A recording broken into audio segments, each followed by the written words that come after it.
ውድ ቻናላችን ቤተሰቦች እንኳን ወደ ቻናላችን በደህና መጣችሁ። አሁንም ሊቨርፑልን በተመለከቱ ዘገባዎች ተመልሼ መጥቻለሁ። በሰዓት የምንመለከታቸው ሊቨርፑሎች የዌስትሃም ተጫዋች የሆነውን ጃረድ ቦወን ለማስፈረም ፍላጎት እንዳላቸው እየተዘገበ ይገኛል። በተጨማሪም ከርቲስ ጆንስ ክለቡን ለመልቀቅ እያሰበ እንደሆነም እየተዘገበ ይገኛል። እነዚህን በቆይታችን የምንመለከት ይሆናል። እስከ መጨረሻው ደቂቃ ድረስም አብራችሁ ቆይታችሁ እንድትከታተሉት ያላችሁን ሀሳብ አስተያየት እንዳለ ኮሜንት ሴክሽን ላይ በመጻፍ እንድታሳውቁኝ፣ እንደዚሁም ሰብስክራይብ፣ ላይክ፣ ሼር እያደረጋችሁ የቻናሉ ቤተሰብ እንድትሆኑም በአክብሮት እጠይቃለሁ። አሁን በቀጥታ ወደ ያስኩላችሁ ዘገቦችን ማመራ ይሆናል። አብራችሁን ቆዩ። በመጀመሪያ የምንመለከተው የጣሊያን አውትሌት የሆኑት ቱቶ ጁቬንቱስ እንደዚሁም ደግሞ ካልቾ መርካቶ ይዞት የወጣውን ዘገባ ይሆናል። በዚህ ዘገባ መሰረት ሊቨርፑሎች የፒኤስጂ ተጫዋች የሆነውን ራንዳል ኮሎ ሙዋኒን ማስፈረም ይፈልጋሉ እያለን ይገኛል። ይህ ተጫዋች እንግዲህ በዚህ ሰዓት በውሰት ውል በቶተናም ነው የሚገኝ። ይህ ኮንትራቱ እንዳለቀ በክረምት የዝውውር መስኮት ግን ወደ ሌላ ክለብ በቋሚነት መዘዋወር ይፈልጋሉ እየተባለ የሚገኘው። ከዛ በተጨማሪም ሊቨርፑሎችም የሂጉ ኤኪቲኬ ምትክ ለማድረግ ፍላጎት አላቸው። እንደዚሁም የዚህ ተጫዋች ባለቤት የሆኑት ፒኤስጂዎችም ከተጫዋቹ ጋር መለያየት እንደሚፈልጉ ነው እየተነገረ የሚገኘው። ይህ ተጫዋች እንግዲህ ምናልባትም ከ3-4 ዓመት በፊት ቢሆን ኖሮ የፈረንሳይ ተስፋ ተደርጎ ሲታይ የነበረ ተጫዋች ነው የነበረው። በተለይ በኢንትራ ፍራንክፈርት የነበረው ቆይታ በጣም አስደናቂ የሚባል ነበረ። 2022-23 የውድድር ዘመን ላይ ለኢንትራ ፍራንክፈርት 46 ጨዋታዎችን ማድረግ ችሎ ነበረ። በእነዚህ 46 ጨዋታዎች ደግሞ 37 የጎል አስተዋጽኦ ማድረግ የቻለ ተጫዋች ነው የነበረው። ይህንንም ድንቅ ብቃት ተመልክተው ውድ በሚባል ሂሳብ ፒኤስጂዎች ማስፈረም እችለው ነበር። ነገር ግን ፒኤስጂን ከተቀላቀለ ጀምሮ የኢንትራ ፍራንክፈርት ብቃቱን መድገም አልቻለም። በፒኤስጂ ቤት እንግዲህ 2023-24 የውድድር ዘመን ላይ 40 ጨዋታዎችን ማድረግ ችሎ ነበር። በእነዚህ 40 ጨዋታዎች 9 ግብና 6 አሲስት ብቻ ነው ማስመዝገብ የቻለው። ከዛም በኋላም 2024-25 ላይ 14 ጨዋታዎችን አድርጎ ነበረ ለፒኤስጂ 2 ግብና 1 አሲስት ብቻ አደረገ። ከዛ በውሰቱ ለጁቬንቱስ ተሰጠ። በጁቬንቱስም በ2024-25 የውድድር ዘመን ላይ 22 ጨዋታዎችን ማድረግ ችሎ ነበር። 10 ግብና 3 አሲስት ብቻ ነው ማስመዝገብ የቻለው። በዚህ ሲዝን ደግሞ ለቶተናም 36 ጨዋታዎችን ማድረግ ሲችል 5 ግብና 4 አሲስት ማስመዝገብ ችሏልና የኢንትራ ፍራንክፈርት ብቃቱን መድገም ያልቻለ ተጫዋች ነው። በተለይ ደግሞ በዓለም ዋንጫ ላይ በፍጻሜ ጨዋታ አርጀንቲና ጋር የሰራው ስህተት ምናልባትም ከባድ ጠባሳ የጣለበት ይመስለኛል። ከዛ በፊት በጣም አስደናቂ የሚባል ተጫዋች ነው የነበረው። ከዛ በኋላ ግን ይህንን ብቃቱን መድገም መቻል አቅቶታልና ሊቨርፑሎች እንግዲህ አሁን ያለበትን ወቅታዊ አቋም ተመልክተው በቋሚ ዝውውር ያስፈርሙታል ብዬ አላስብም። ምናልባት ካስፈረሙት ራሱ በአንድ ዓመት የውሰት ውል ብቻ ነው ሊያስፈርሙ የሚችሉት እንጂ ይህንን ተጫዋች በቋሚነት ያስፈርሙታል የሚል ምንም ግምት የለኝም። እንደዚሁም ደግሞ እድሜውን ከተመለከተን ራሱ 27 ዓመቱ ላይ ነው የሚገኘውና ከዚህ በኋላ ለሊቨርፑሎች ምን ያህል ግልጋሎት ይሰጧል የሚለውን ነገር ስንመለከት እንደዚሁም ደግሞ አሌክሳንደር ኢሳቅንም ስንመለከት ሊቨርፑሎች ይህንን ተጫዋች በቋሚነት ያስፈርሙታል ብዬ አላስብም። ምናልባት ካስፈረሙት ራሱ በውሰት ውል ያስፈርሙታል የሚል ግምት ነው ያለኝ። እናንተስ በዚህ ዙሪያ ያላችሁ ሀሳብ ምንድነው?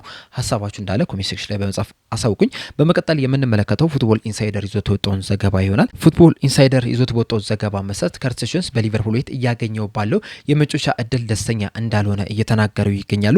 አያይዞም እንደተናገሩት ከሆነ በክረምቱ የዝውውር መስኮትም ከዚህ የበለጠ የተሻለ የመጮቻ እድል የሚያገኝበትን ክለብም ለመፈለግ እያሰበ እንደሆነም ነው እየተናገሩ የሚገኙትና ምናልባትም በክረምቱ ሊቨርፑልን ሲለቅ ልንመለከተው ከምንችላቸው ተጫዋቾች መካከል አንደኛው ከርቲስ ጆንስ እንደሆነ ፉትቦል ኢንሳይደር እየተናገሩ ይገኛሉ። ይህ ተጫዋች እንግዲህ በዚህ ሲዝን ለሊቨርፑል 44 ጨዋታዎችን ማድረግ ችሏል። ከነዚህ 44 ጨዋታዎች ግን 23ቱን ብቻ ነው በቋሚነት መጀመር ይቻሉ። ምናልባት ካለፉት ዓመታት አንጻር ስንመለከተው የተሻለ የመጮቻ እድል አግኝቶ ሊሆን ይችላል።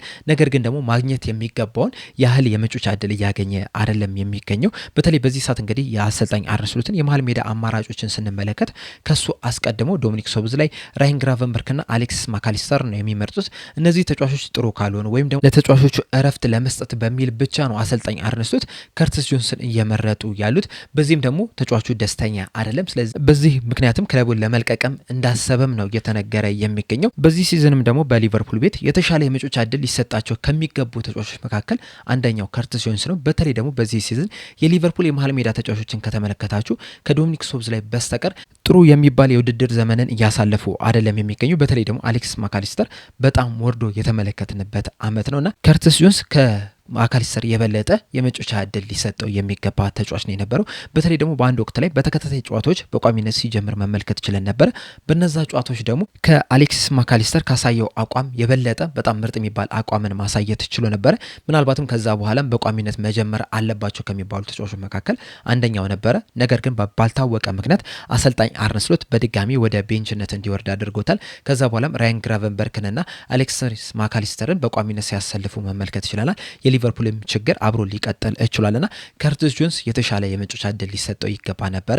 ምናልባት አሰልጣኙ በከርቲስ ጆንስ ላይ እምነት ላይኖራቸው ይችላል። ያ ከሆነ ደግሞ እምነት ከሌላቸው በተጫዋቹ ላይ ተጫዋቹ በሊቨርፑል ቤት መቆየቱ ለማንም አይጠቅምም። ስለዚህ ወደ ሌላ ክለብ ለመሄድ መፈለጉ ያን ያህል የሚያስገርም አይደለም። ነገር ግን ደግሞ የተጫዋቹን ፕሮፋይል ከተመለከተን ለአሰልጣኝ አርነ ስሎት የሚመች ተጫዋች ነው። እንደዚሁም ለረጅም ዓመታትም የሊቨርፑል ቡድንን ለመገንባትም ይህንን ተጫዋች እንደ አማራጭ መጠቀም ይችሉ ነበር። ነገር ግን እስካሁን ድረስ አሰልጣኝ አርነ ስሎት ያንን አላደረጉም። ተጫዋቹን በዚህ ምክንያትም ሌሎች ክለቦች ላይ እያማተረ እንደሆነ ነው እየተነገረ የሚገኘው። በዚህ ዙሪያ እንግዲህ ያላችሁን ሀሳብ እንዳለ ኮሜንት ሴክሽን ላይ በመጻፍ አሳውቁኝ። በመቀጠል የምንመለከተው ዴቪድ ኦኮፒ ይዞት የወጣውን ዘገባ ይሆናል። እንደዚህ ዘገባ መሰረት ከሆነ ሊቨርፑሎች የዌስትሃም ተጫዋች የሆነውን ጃሮድ ቦወን ላይ ፍላጎት እንዳላቸው ነው እየተነገረ የሚገኘው። በእርግጥ የሊቨርፑል እዚህ ተጫዋች ላይ ያላቸው ፍላጎት በዚህ ሰዓት አይደለም የጀመረው።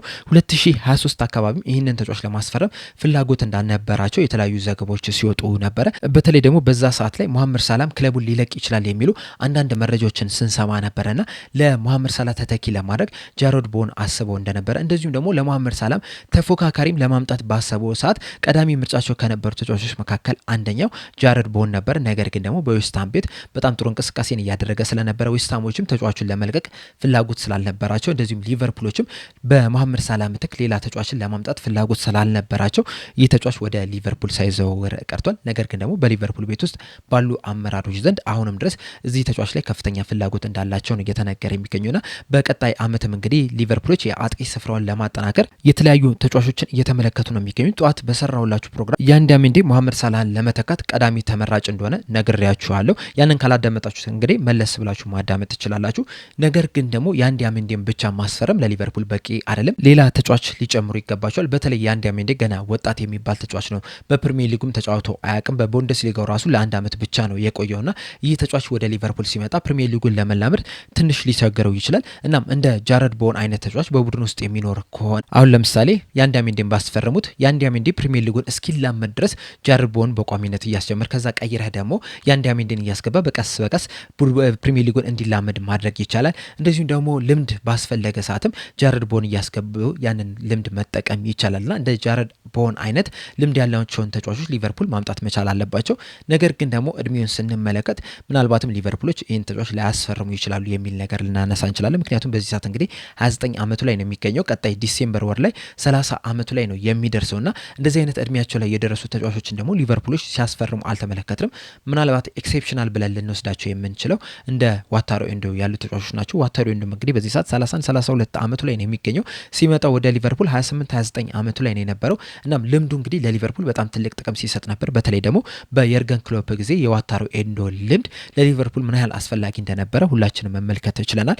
እንደዚሁም ባለፈው ሲዝን ሊቨርፑሎች የፕሪሚየር ሊግ ዋንጫ በሚያነሱበት ሰዓት ራሱ ተቀይሮ እየገባ ጨዋታዎችን ለመጨረስ በጣም አስፈላጊ ተጫዋች ነው የነበረውና አንዳንድ ጊዜ እንደዚህ አይነት ልምድ ያላቸው ተጫዋቾች መምጣታቸው ለሊቨርፑል በጣም ጥሩ ይመስለኛል እና ጃሮድ ቦወን ወደ ሊቨርፑል ቢመጣ ቢያንስ ለቀጣይ 2-3 ዓመታት ያንዳሚንዴ በደንብ ቡድን እስኪዋሃድ ድረስ ይህንን ተጫዋች እንደ አማራጭ መጠቀም ይቻላል። በተጨማሪም ደግሞ ጃሮድ ቦወን በዌስትሃም ቤት 9 ቁጥር ቦታ ላይ ሲጫወት የተመለከትነው ተጫዋች ነው። እንደዚሁም 10 ቁጥር ቦታ ላይም ሲጫወት የተመለከትነው ተጫዋች ነው። እንደሚታወቀው ደግሞ ሂጎ ኢኬቲኬ ጉዳት ላይ ነው የሚገኘው። እስከ ቀጣይ ዓመትም ድረስ ቢያንስ እስከ 2027 ድረስ ወደ ሜዳ ይመለሳል ተብሎ አይጠበቅምና እሱ እስኪመለስ ድረስም ለአሌክሳንደር ኢሳቅ ምትክ አድርጎ መጠቀም ይቻላል። እናም ከልምዱ በተጨማሪም ቨርሳቲሊቲው ለሊቨርፑል ትልቅ ጥቅም ይሰጣል ብዬ ነው የማስበው። እንደዚሁም ደግሞ ዌስትሃሞች በዚህ ሰዓት ያሉበትን ደረጃ ከተመለከተን ላለመውረድ ከፍተኛ ፉክክር እያደረጉ ነው የሚገኙት። ምናልባትም ከፕሪሚየር ሊጉ ሲወርዱ ልንመለከታቸው እንችላለን። እናም የሚወርዱ ከሆነ ከዌስትሃም ጋር አብሮ ይቀጥላል ተብሎ አይጠበቅም። ዌስትሃሞችም ተጫዋቹን ለመሸጥ ሊገደዱ የሚችሉበት እድል አለ። በዛ ምክንያትም ሊቨርፑሎች ይህንን ተጫዋች በጣም ባነሰ ሂሳብ ሊያገኙ የሚችሉበት ከፍተኛ እድል አለና ሊቨርፑሎች እንግዲህ ዌስትሃሞች ከፕሪሚየር ሊጉ የሚወርዱ ከሆነ ይህን ተጫዋች ለማስፈረም እንቅስቃሴ ያደርጋሉ ተብሎ ይጠበቃል። በእርግጥ እሱም ብቻ አይደለም፣ ፈርናንዴዝ የተባለውም የ6 ቁጥር ቦታ ተጫዋችም ለማስፈረም እንቅስቃሴ ሊያደርጉ እንደሚችሉ የተለያዩ ዘገቦች እየተናገሩ ይገኛሉ። የጃሮድ ቦወን ግን ዌስትሃሞች ባይወርዱ እንኳን ራሱ ሊቨርፑሎች እዚህ ተጫዋች ላይ ፍላጎት አላቸው እና እንቅስቃሴም ሲያደርጉ ልንመለከታቸው እንችላለንና ይህንን ተጫዋች እንግዲህ በትኩረት መመልከት ይኖርብናል። እናንተስ በዚህ ተጫዋች ዙሪያ ያላችሁ ሀሳብ ምንድነው? ሊቨርፑሎች ይህንን ተጫዋች ቢያስፈርሙ ለሊቨርፑል ምን ያህል ጥቅም ይሰጣል ብላችሁ ታስባላችሁ?